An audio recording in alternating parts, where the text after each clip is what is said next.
जब धूप तेज हुई तो पादरी और उसके नौकर उन्हें काम में मशगूल देखकर चले गए और हजरत उमर दीवार के साए में दम लेने के लिए बैठ गए। इतने में वो पादरी घोड़े पर सवार चुपके से आया और हजरत उमर के सर पे ज़रब लगाई और कहा कि हम सब घर गए तो तूने काम ही छोड़ दिया। अब हजरत उमर को सब्र की ताब ना रही। उन्होंने इधर उधर नजर दौड़ाई, हर तरफ सन्नाटा था। उन्होंने पादरी को घोड़े से खींचकर नीचे कर लिया और उसके सर पर हथौड़े मारना शुरू कर दिया।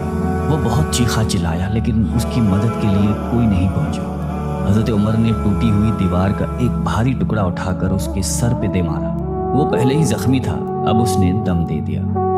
उसको मरते देखकर हजरत उमर तेजी से भाग खड़े हुए और जिस रास्ते से दमश्क आए थे वो रास्ता छोड़कर एक दूसरे रास्ते पर चल पड़े। शहर से काफी दूर उन्हें एक खच्चर पर सवार रूमी मिला जो रोम से ताल्लुक रखता था।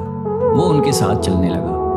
वो कुछ बातें करने लगा लेकिन ना हजरत उमर उनकी ज़बान समझते थे और ना वो इनकी ज़बान समझता था। उसने यकायक अपनी तलवार पर हाथ डाला। हजरत उमर समझ गए कि वो उन पर वार करना चाहता है। उन्होंने फौरन ही खच्चर से उसे खींच लिया और उससे तलवार छीनकर एक ही वार में उसका काम तमाम कर। फिर आप खच्चर पे सवार होकर आगे चले। उसके बाद क्या हुआ उसका हाल खुद हजरत उमर ने इस तरह बयान किया है कि उस जगह से रवाना होकर मैं एक गिरजे पहुंचा।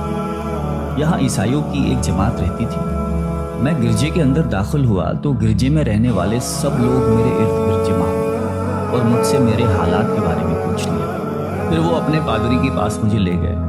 पादरी मुझे निहायत गौर से देखने लगा और उसके बाद कहने लगा कि ऐसा मालूम होता है कि तुम्हें किसी चीज़ का खौफ है।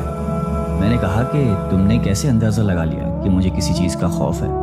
उसने मेरे सवाल को टाल दिया और कहा कि आप जब तक चाहें यहाँ ठहरें, आपको यहाँ किसी किस्म का कोई ख़तरा नहीं, आप हमारी हिफाजत में हैं। फिर उस पादरी ने मुझे अपने घर में मेहमान की तरह रखा और मेरी निहायत